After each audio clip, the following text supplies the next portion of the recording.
কাউকে চায় না, ভক্তকে চায়, তাই সেই ঈশ্বর। এইবার ঠাকুর ঈশ্বর হয়েছে ভক্তের কাছে। ভক্ত কল্পনা করে ভক্তি ডোরে ঠাকুরকে ভগবান তৈরি করেছে। কেউ আমরা ঠাকুরকে কৃষ্ণ রূপে দেখি, কেউ ঠাকুরকে হরি রূপে দেখি, কেউ ঠাকুরকে অনুকূল ঠাকুর রূপে দেখি, কেউ সত্যানন্দ ঠাকুর রূপে দেখি। এ ভক্তের কল্পনার তুলির আঁকা ছবি। তারক গোসাই এখানে বলল, যে যাহাকে ভক্তি করো সেই তার ঈশ্বর, ভক্তি যোগে সেই তার স্বয়ং অবতার। এইটা কখন হবে? আমি যে খুব ভালো বুঝি, দোষ ত্রুটি মোর নাই, এই বুঝে মন থাকলে তুমি কিচ্ছু বোঝো নাই।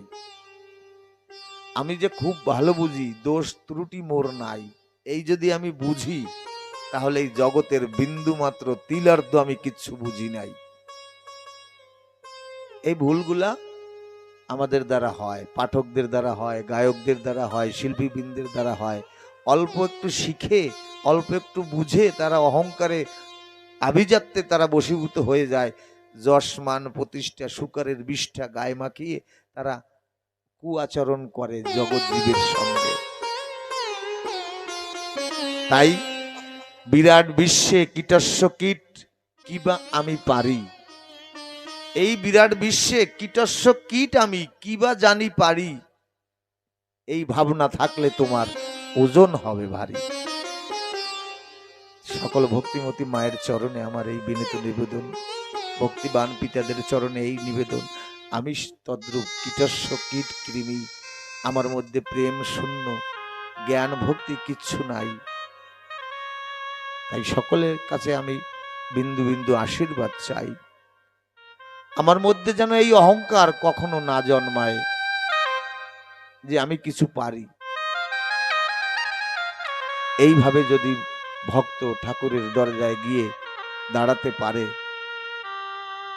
তখন সেই ভক্তের কথা ঠাকুর, সেই ভক্তের প্রেম ঠাকুর গ্রহণ করে। তাই আমার মহাজন একটা বাণী দিলেন, বিশ্বপ্রেম অশ্রু দ্বারা গড়ায়ে মন্দির, হিংসা নিন্দা ভুলে গিয়ে নত করো শির। আজ সবার চরণে এই অধম দীন সন্তানের মাথা নত করলাম, সকলে আশীর্বাদ করবেন। স্বামী বিবেকানন্দ একটা কথা বললেন, অশিক্ষিত মানুষের জন্য দেশের ক্ষতি হয় না, ক্ষতি হয় শিক্ষিত মানুষের মূর্খামির জন্য। আমরা যারা অল্প শিক্ষা, অল্প বিদ্যা শিখেছি, আমাদের কিছু কিছু মূর্খ আচরণের কারণে আজ সমাজ কলুষিত হয়েছে। তাই সেই কলুষিত সমাজকে নতুন আবার প্রাণ প্রতিষ্ঠা করতে পতিতের ভগবান, দীনজনার বন্ধু, পতিত পাবন, কাঙালের দরদি দয়াল হরিচাঁদ গুরুচাঁদ আবার নেমে এসেছে, অবতরণ হয়ে এসেছে এই ঠাকুর আমাদের জন্য। সেই যে কলুষ, সেই যে কলি প্রবেশ করেছে সকল জীবের মধ্যে, সেই কলুষিত জীবকে উদ্ধার করার তরে আমার দয়াল হরিচাঁদ এসেছে এই অবনী পরে। আমার ঠাকুর বললেন, যুগে যুগে মাতৃজাতিকে, অন্যান্য দর্শনে মাতৃজাতিকে করেছে অপমান, শ্রী হরিচাঁদ মাতৃজাতিকে দিয়েছে সুযোগ্য সম্মান।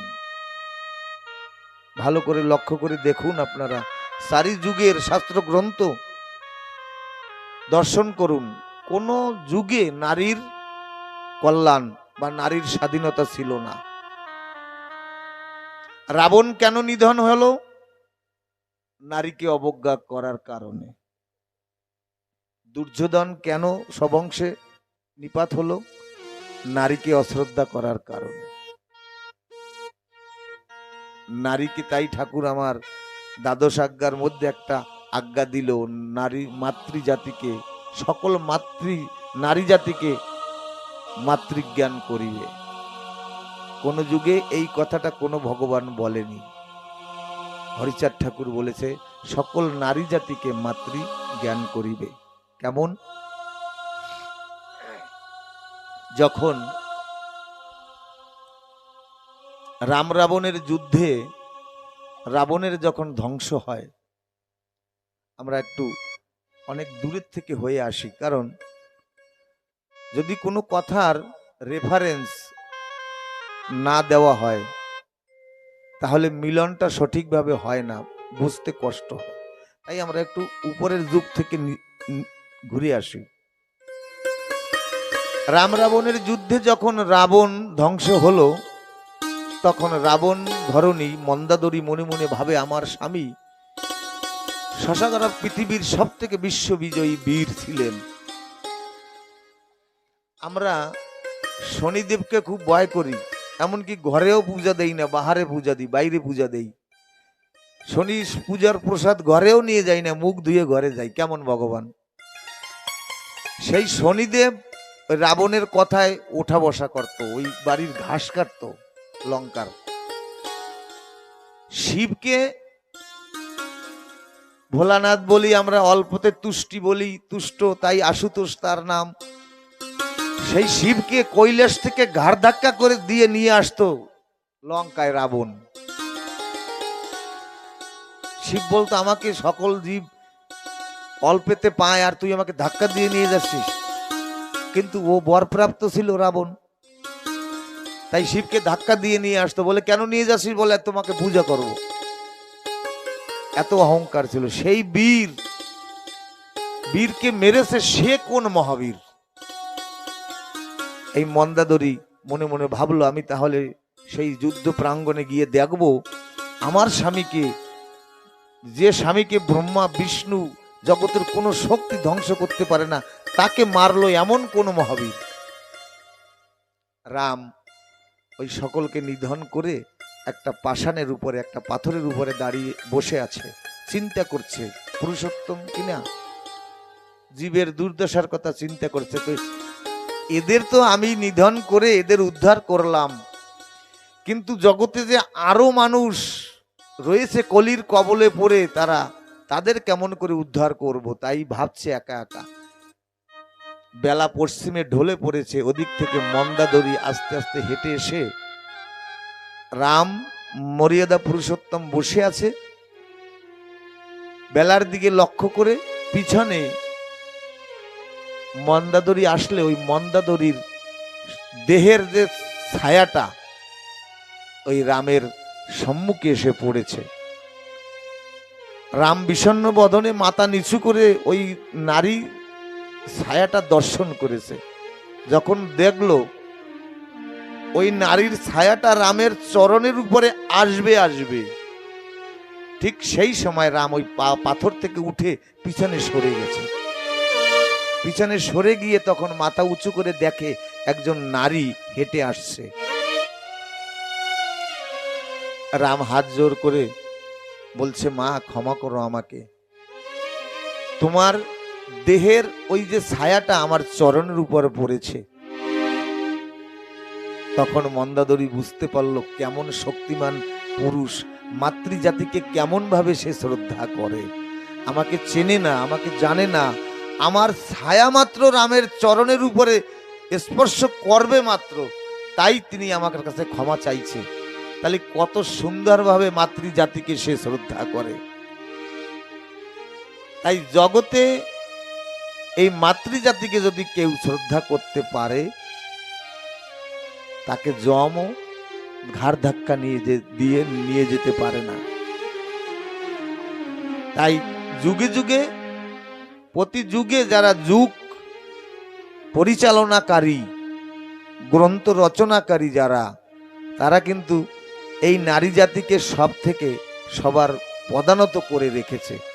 তাই আমার ঠাকুর দয়াল হরিচাঁদ বললেন, অন্যান্য দর্শনে মাতৃজাতিকে করেছে অপমান, শ্রী হরিচাঁদ মাতৃজাতিকে দিয়েছে সুযোগ্য সম্মান। সেই দিন আমার ঠাকুর এই নারী জাতিকে সুযোগ্য সম্মান দিয়েছে। এই দিনের কথা ভেবে আজ আপনারা ভেবে দেখুন, সেই দিনে আমার ঠাকুর পদ্মবিলা দশরথের বাড়িতে মহিলা কাচারি করেছিলেন মায়েদের নিয়ে দলবদ্ধ হয়ে। আজকে সেই দিনে আজকে দেখেন সকল মায়েরা একটা গ্রুপ তৈরি করেছে ভারতের একটা সব গ্রামে গ্রামে, যে গ্রুপের নাম কি গ্রুপ বলে ওকে, সেলফ হেল্প গ্রুপ।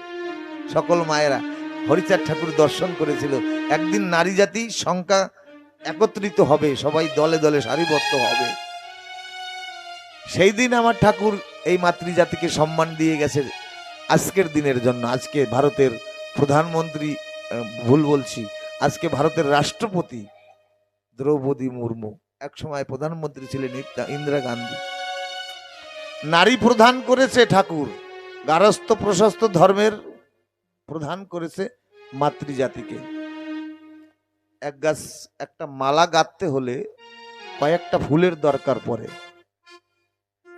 একটা সাজের প্রদীপ সাজাতে গেলে কয়েকটা প্রদীপের দরকার পড়ে, একটা ধূপদানি তৈরি করতে গেলে কয়েকটা ধূপকাঠির দরকার পড়ে, কিন্তু একটা গৃহ সাজাতে গেলে একজন রমণীর দরকার পড়ে, একজন মায়ের দরকার পড়ে। সেখানে অসংখ্য ফুল লাগে না, অসংখ্য ধূপদানি লাগে না, অসংখ্য ধূপকাঠি লাগে না। একজন মাই একটা সুন্দর গৃহকে স্বর্গে পরিণত করতে পারে। এই সম্মান সেদিন দিয়ে গেছিল আমার ঠাকুর। কিন্তু আমরা সেই মাকে কষ্ট দেই। একটা পশু সে মাতৃর স্নেহ, মাতৃ মমতা প্রমাণ করাতে পারে, কিন্তু একটা জীবশ্রেষ্ঠ দুর্লভ জন্ম পেয়ে একটা মানুষে প্রমাণ করাতে পারে না যে মা শ্রেষ্ঠ, মাকে কতটা ভালোবাসে। একটা হরিণের বাচ্চা জঙ্গলে একজন মুনি ঋষিদের একটা জীর্ণ কুটির ছিল, সেখানে ওরা সন্ধ্যা লগনে কীর্তন করতেন। একটা ছোট্ট হরিণের বাচ্চা ওই কীর্তনের পাশে গিয়ে ওই যখন মৃদঙ্গ বাজাতো, ঢোল বাজাতো, তখন ওই বাজনার তালে তালে ছোট্ট হরিণটা নয়ন জলে ভেসে যেত। একজন সাধু দর্শন করছে, ওরে একটা পশু, একটা শাবক হরিণের বাচ্চা, তারা সে ওই বাজনা শুনে চোখের জলে ভাসে কেন? কাছে এসে ছোট্ট বাচ্চাটাকে পৃষ্ঠে হাত দিয়ে জিজ্ঞাসা করলো, কেন তুই কাঁদিস? এই যন্ত্রর শব্দ শুনে কেন কাঁদিস? ওই ছোট্ট হরিণটা বলছে, কেন কাঁদি জানো? আমার মাকে তোমরা মেরে ওই মায়ের চামড়া দিয়ে ওই যন্ত্রটা তোমরা তৈরি করেছো, যখন ওই চামড়ায় তোমরা আঘাত করো না, তখন আমার বড় কষ্ট হয়। আমার মায়ের চামড়া দিয়ে তোমরা ওই ঢোলটা তৈরি করেছো, যখন ওই ঢোলটা বাজাও, আঘাত দাও, তখন আমার কষ্ট হয়, মায়ের কথা মনে পড়ে। একটা পশুতে প্রমাণ করাতে পেরেছে, কিন্তু আমরা মানুষ হয়ে কখনো বলি না। আমার বাবা আমাকে এই কনিষ্ঠ অঙ্গুলি ধরে কোথায় কোথায় নিয়ে গেছে, নামযজ্ঞে নিয়ে গেছে, ভগবান মেলায় নিয়ে গেছে, মাল্যবন্তে নিয়ে গেছে, কিন্তু আজ বাবা বৃদ্ধ হয়ে বারান্দার কোনায় বসে আছে। মনে পড়ে পাশের গ্রামে নামযজ্ঞ হয়, হরে কৃষ্ণ নাম কর্ণকুহরে প্রবেশ করে, কিন্তু এমন কোনো বান্ধব নাই বাবাকে, বৃদ্ধ বাবাকে বলবে, বাবা চলো তোমাকে গিয়ে একটু আসরে বসিয়ে দিই, তুমি একটু বিদায় বেলা হরে কৃষ্ণ নাম শোনো, হরি নাম শোনো। বাবা ওই বারান্দার কোনায় বসে বসে কাঁদে। আমরা প্রমাণ করাতে পারি না। সমাজের আজ এমন দুর্দশা হয়েছে, তাই আমরা চেষ্টা করব এই দুর্দশা থেকে আমরা যাতে একটু মুক্তি পাই। ঠাকুর বললেন, মাতা পিতা গাছের গোড়া, হরি গাছের ফল, গোড়ায় জল না ঢেলে যদি আগায় ঢালো জল, তাহলে মিলবে না কোনো ফল। হরি বল, হরি বল। আমরা যতই ধর্ম করি না কেন, কোনো ধর্মে কাজ হবে না বন্ধু।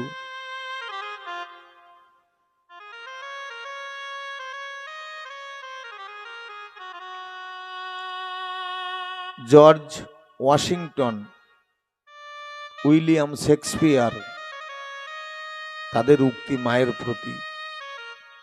মায়ের ভালোবাসা হলো এক স্বর্গীয় অনুভূতি, যার কোনো বিকল্প নেই। আমরা বলি না, পিতা স্বর্গ পিতা ধর্ম পিতাহি পরমতম, পিতরি প্রিয়তে প্রিয়ন্তে সর্বদেবা, পিতরি প্রতিমা পণ্যে প্রিয়ন্তে সর্বদেবতা। ঠাকুরের কথা কি বলবো, মাতা পিতা সব থেকে বড় ঠাকুর, জ্যান্ত ভগবান। বাংলাদেশে আমরা ওই সবসময় ক্যাসেটে শুনে থাকি এই কথাটা। একটা মহোৎসবে সকলে কান্নাকাটি করছে ভগবান ভগবান বলে। হরি বল হরি বল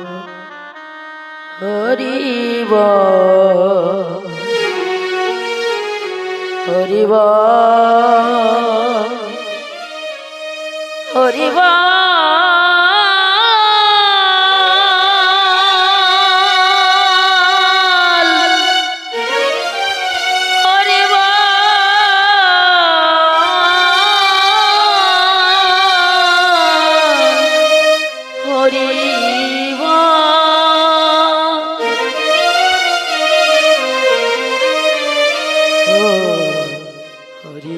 বল হরি বল সকলে ভগবান ভগবান বলে কান্নাকাটি করছে। ছোট্ট একটা ছেলে বলছে, তোমরা ভগবান ভগবান বলে কাঁদছো, ভগবান কি দেখেছো, ভগবান কেমন? সকলে বলল, না ভগবান দেখা যায় না, অনুভূতিতে আনা যায়। ছোট্ট ছেলেটা বলছে, না আমি ভগবান দেখেছি, এমনকি ভগবানের সাথে কথাও বলি, ভগবান আমাকে খেতে দেয়, আমাকে আদর করে। সকল বৃদ্ধ মানুষরা বলল, আমরা সারা জীবন সাধন ভজন করলাম, কোনোদিন ভগবানের দর্শন পেলাম না, তুই দর্শন পেয়েছিস, দেখাতে পারিস? ছেলেটা বলল, হ্যাঁ আমি দেখাতে পারি, আমার ভগবান আমার সঙ্গে কথা বলে, আমাকে একটু সময় দিন, আমি আমার ভগবানকে ডেকে নিয়ে আসি। ওই আসরে বৃদ্ধ মাতা পিতারা বসে আছে, ছোট্ট ছেলেটাকে বলছে, তাহলে তুই কত বড় ভাগ্যবান, ভগবান দেখা পেয়েছিস, তাহলে তোর কৃপায় যদি আমরা ভগবানকে দেখতে পারি, একটু নিয়ে আয়।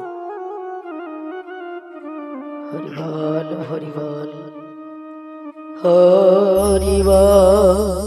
তাহলে একটু অপেক্ষা করো, আমি নিয়ে আসি। বাড়িতে গিয়ে মাকে ডেকে বলছে, অমা, মা আজ যে আমার সঙ্গে তোমার ওই পাশের গ্রামে মহোৎসব হচ্ছে, ওখানে যেতে হবে। ওই দুঃখিনী মা, কাঙালিনী মা বলছে, খোকারে, আমরা এমন অবস্থায় ঠাকুর আমাদের রেখেছে, গরিবী রেখার নিম্নে আমরা বসবাস করি। সেই ছোট্টবেলায় তোর বাবা তোকে রেখে চলে গেছে, আমি তো কর্মও করতে পারি না, আমার দেহে একখানা ভালো বস্ত্রও নেই, কেমন করে যাই বল বাবা? ছোট্ট ছেলেরা বলছে, মা, যে মায়ের, যে দুঃখিনী মায়ের সন্তান থাকে, তার আর বস্ত্র লাগে নাকি? তাকে বক্ষে জড়িয়ে ধরে সে মা সকল ব্যথা ভুলতে পারে।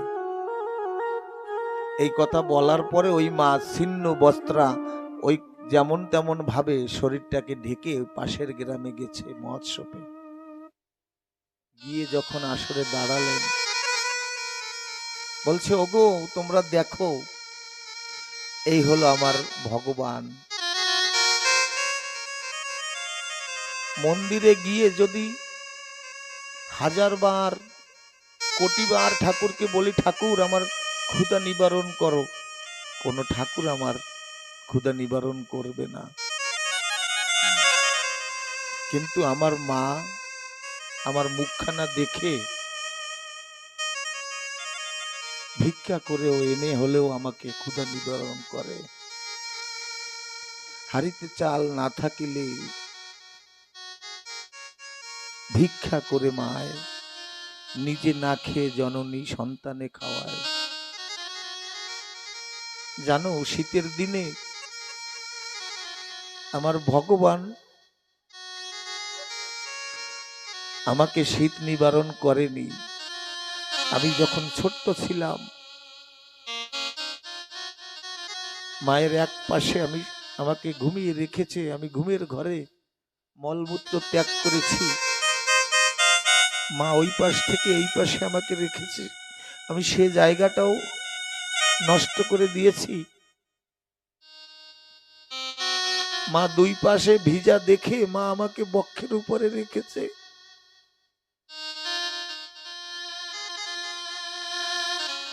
এই হলো সেই জ্যান্ত ভগবান। তখন বৃদ্ধ মানুষ যারা ছিল সকলে ওই সন্তানের চরণ ধরে বলছে, আমরা জীবনে ভুল সাধন ভজন করেছি, আমাদের ক্ষমা করে দে। জ্যান্ত থাকতে আমরা মাতা পিতাকে সাধন ভজন করি নাই। জর্জ ওয়াশিংটন, ওনার একটা কথা আছে, আমার দেখা সবচেয়ে সুন্দরী নারী হলেন আমার মা। আমার জীবনের সমস্ত সাফল্যের জন্য আমি তার কাছে ঋণী। তাই এই মানুষ, এই মা যদি চলে যায় কারো, সব মহোৎসবের বয়স বৃদ্ধগণ বুঝতে পেরেছে যে ভুল করেছে জীবনে, এই ভুল এই জন্মে আর শেষ হবে না। মাকে নিয়ে ছেলেটা বাড়িতে যাওয়ার কিছুদিন পরে ওই ছেলেটাকে ছেড়ে মা, আজকে যেমন আমার মা চলে গেছে তেমনি ওই মাটাও চলে গেছে।